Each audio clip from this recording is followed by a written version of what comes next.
Klonoa Daughter Phantomile might be the most cutest game I've ever played, and you shouldn't feel bad about playing this game. There. Finally said it out there in the internet. Everybody can make fun of me and question my identity as a gamer. What should I ever do? Wait. I'm receiving a phone call. I should really pick it up to see who it is. Hello? Oh, you're the producer of this episode. What's up? So you're telling me it's okay for me to like Klonoa? Oh, that's reassuring. I guess I can just gush about the game if I want to. On the double, sir. Ma'am. Well, I can't tell what you are because you're speaking trombone like the Charlie Brown adults. Okay, bye. I'm clear to go, guys. So once hitting the power button, we are given this cute and quick intro that doesn't tell us anything. For all we know, this can be a retelling of the Sword in the Stone since Klonoa pulls something out of the ground of what could potentially be Excalibur. In my headcanon, I wish this was correct, but like all headcanons, they can be dead wrong and subjected to ridicule by many angry fanboys. So what is Klonoa Daughter Phantomile? Well, it's a 2.5D platformer where you control this cute little critter right here. This right here is Klonoa, a crossbreed of a cat and a bunny type thing that has a hat with a Pac-Man on it. If you can't tell because of Pac-Man alone, this game is made by Namco out of all companies. Yes, the home of many classic arcade games. So of course, with the creative minds in there, they wanted to make a new IP that was more cinematic and prioritizing story. At least that's what the director Hideo Yoshizawa said. Also, who is this Yoshizawa guy? This person was known for having previously directed Ninja Gaiden for the NES. No need to worry about difficulty in this game. I can get full approval that this game is not difficult in any sort of sense. Funny thing, Yoshizawa's original concept of the game was more serious compared to Klonoa's comical and kid-friendly nature. The original concept featured robots and that our main character was a robot itself. Of course, that was dropped as stated before. Instead, Yoshizawa wanted to play around with the concept of dreams and playing around with the idea of where dreams go and when they are forgotten. He envisioned a world where these dreams could be collected. This is the basic idea on how the world of Phantomile works, which is where the game takes place. A land fueled by dreams people have at night. I swear, the more I research into this game, the more I can draw comparisons to the Kirby series. For those who never played a Kirby game, and if you did and you should, it takes place in a world fueled by dreams conveniently named Dreamland. Unlike Kirby, who has the power to suck up enemies and copy them, Klonoa has the power to inflate enemies, which is the opposite of suck. So I was just handed a memo from the producer above. So let me see what it says. No more dank memes or we will delete you. Well, at this point I don't want to be doing any more dank memes. Sorry guys, producer above said so. The setup for this game is that our wonderful biological abomination, Klonoa, has been having dreams of something crashing into a nearby mountain and as a result causing the world to fall into nightmares. Don't worry, if you play the game, you will know this dream makes sense. So like any normal nightmare, Klonoa wakes up in a state of panic only to realize it was only a dream. Or was it? He is then greeted by his ring spirit, Hupo, who lives in the ring that Klonoa carries around called the Wind Ring. Later on, in what seems to be like deja vu, an object does crash into Bell Hill, the mountain that is near Klonoa's home. So being the main character of the game, Klonoa decides to investigate up the mountain, and this is where the game starts. You notice that in this game, levels are called visions, very fitting with the whole dream theme just to keep the consistency in the finer details. Each world is broken down into two visions, where the first one is to introduce you to the world, and the next one is another part of the world with a boss battle in it. I actually like this setup because it's easy to keep track on what is to potentially come next. Your mage has to go from point A to point B in the levels. Simple enough. But of course, being a platformer, there are some neat collectibles in the game. In this case, it is the villagers who are trapped in bubbles, which can probably signify that they are in an endless dream. Ah, come on, do I really have to say them though? I kinda want to bother somebody while they are sleeping. That is when you realize they will fall into an eternal nightmare from the main antagonist, so there's Dad, Road Bump. Guess I have to wake him up for now. Wake up, you motherfuckers! Rise and shine, the coffee's a brewing and it ain't going to drink itself! In terms of collecting them, there are 6 villagers in each vision, and a total of 72 villagers throughout the game. It is not like they are hard to find either, you just gotta have a bit of foresight, especially if you are seasoned in the platforming genre. Think of it like finding the Jiggy Banjo-Kazooie, minus the whole obligation of collecting them all. Well, I mean, you're kind of obligated to find it because that is the end goal, but not really because there's not that much of a completion bonus in the end, but we'll get into that later. One added bonus of collecting the villagers is when you complete a vision, said villagers will pop onto the level select screen to create an orchestra. As you add more villagers from each level, more instruments get added, and it is quite a significant change as you keep going through the game.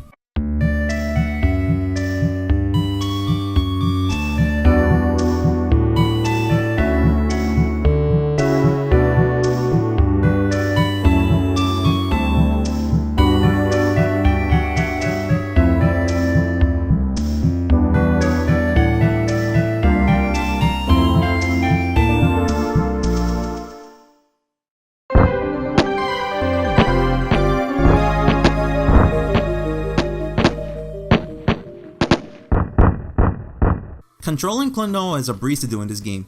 Since this is a platformer, tight controls are a must, and this game does have it. Jumping felt precise to the point where I didn't have to worry about making the wrong jump at a certain point. Plus, if I did make a wrong jump, I would have no one to blame but myself. Unlike normal platformers, you don't jump on the enemies as to defeat them.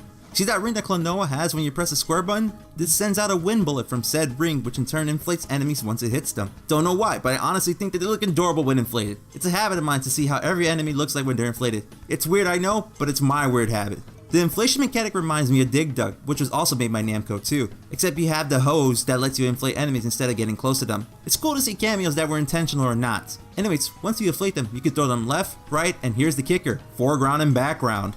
Just because this game is in pseudo 3D doesn't mean you can use all three directions to your advantage. Now, excuse me. I got some integrating to solve. I gotta solve this triple integral to solve this proof. Alright, so let me see you. Integrating from here to there and... Wait a second.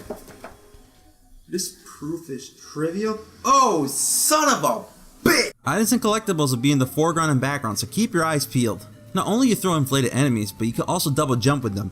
Once inflated, double tap the X button so Klonoa can drop the inflated enemy in order to get an extra boost in his jump.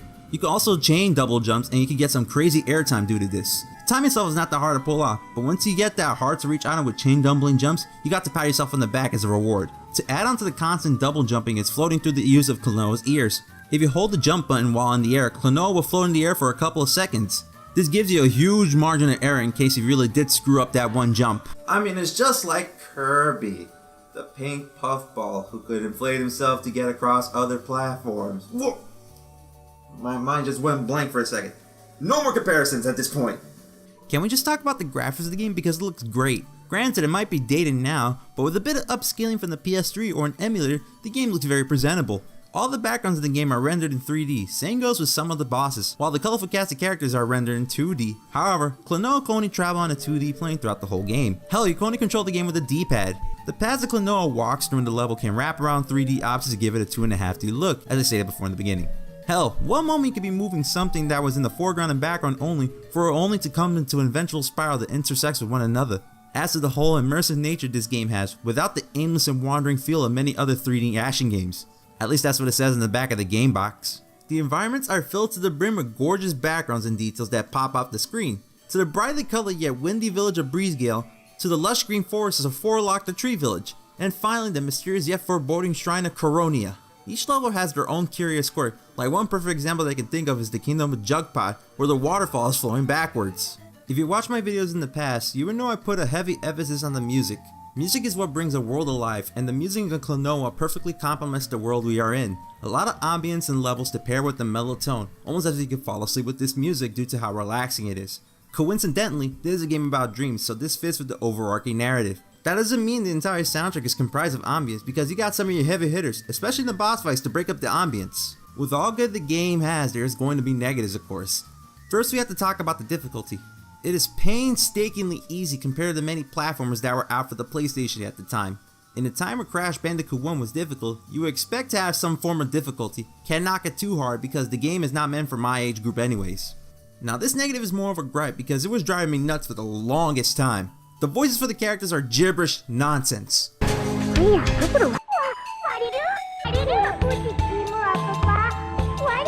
I know I'm going to get flack for this because I like games like Okami, Animal Crossing, and Star Fox, but here's the difference. Gibberish can be good when done with not so serious games. Okami has a lot of comedy in the game, so I can accept that. Star Fox on the SNES is already a big game, so voice acting was null and void. Then again, most if not all SNES games had no voice acting. Klonoa, even with its cutesy art style, surprisingly has a serious plot once you keep playing through the game and unfairly the stories it go. So for more serious moments, the gibberish creates a disconnect between me and the game. I can't believe I made a paragraph about gibberish voice acting. I can't believe I made a fucking paragraph about gibberish voice acting.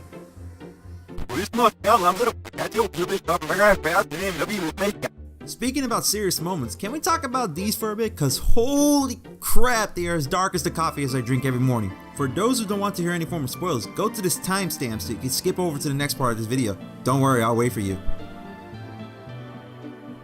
Okay, now time to spill this can of worms. One part that made my jaw drop was when Joka, the right-hand man of the main bad guy, Gadius, attacks Klonoa's house and in the process killing Klonoa's grandfather in order to steal the moon pendant. Basically, the game just took off a sheep disguise and showed us the wolf that was hidden all along. Seriously, the footage you see here is my first playthrough, and I regretted not having a face cam due to the fact that I was in complete shock and no words were spoken. I think you could hear a pin drop due to how deafening my silence was. You would never expect death to be in a kid's game. Not even in Kingdom Hearts has the concept of death with their characters, and that is a bit up in the age range. But wait, it doesn't end here just yet, because once we defeat Joka and Ghadius, he releases the big nightmare known as Nahatum before he dies. I'm pretty sure that's how you pronounce that name, but I'll stick with it. In turn, this opens up the Moon Kingdom for Klonoa and Hupo. In the Moon Kingdom, we learned that Hupo is the prince of the Moon Kingdom and transfers right in front of us to show us his true form. See, that ain't so bad, because it's not dark compared to Grandpa's death, but still a plot twist. It's when we defeat Nahatum that we get a bomb dropped on us.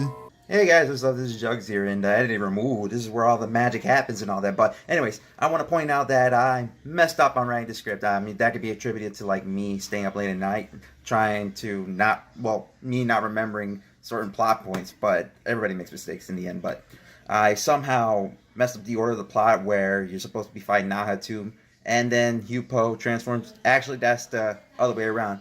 Hupo transforms to you first, then you fight against Ghadius, then Nahatum you fight against. That's just the correct order that I wanted to point out, but of course me being dumbass, I didn't get that order correct. But just wanted to point it out before that gets before someone in the comments be like, hey, you got the order wrong. Yeah, so I wanted to clear that error up, so yeah. Get ready for this, because this will blow your mind. After we rescue Laphise, the songstress who is tasked with renewing the world after the nightmares invaded, it is revealed through Hupo that Klonoa came from another world and was given fake memories once he was summoned. Klonoa begging to stay in Phantomile after all he experienced, but when Laphise sings the song of rebirth, Klonoa is sucked through a portal back to his own world, never to be heard of again. After that, the credits just roll and you are just left the proverbial smack across the face after what just happened. The last scene almost made me cry a bit because of how powerful it is. You could hear a lot of sadness between Klonoa and Hupo shouting when Klonoa gets brought back to his world.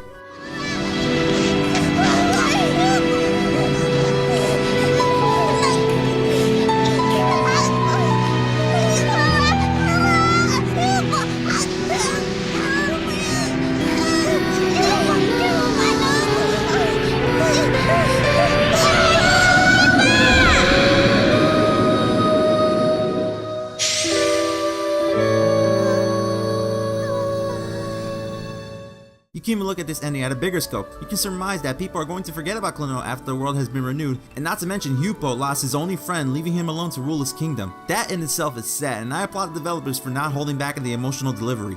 Alright, we are done with the spoilers at this point. You are free to listen. To top it all off, what happens when you collect all the villages in each level? Well, not only get the full orchestration of the level screen, you also unlock an extra vision. A gauntlet level that tests all your skills that you learned throughout the game. It's time to crank up the wahoos up to 100! Once you beat the extra tower, you unlock a music test, and that is pretty much it in terms of post content.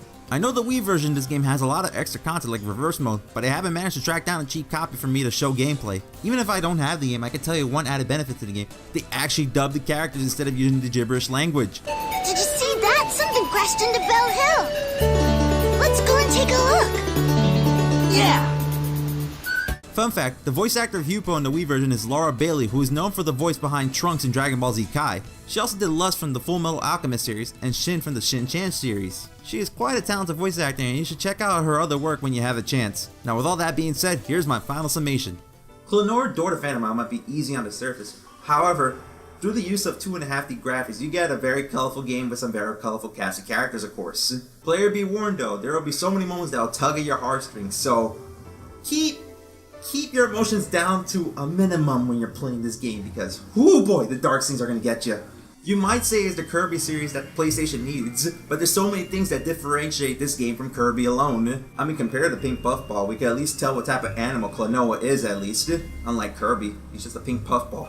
But anyways, before I divert anything, my final score of Klonoa Door to Phantomile receives a out of 10.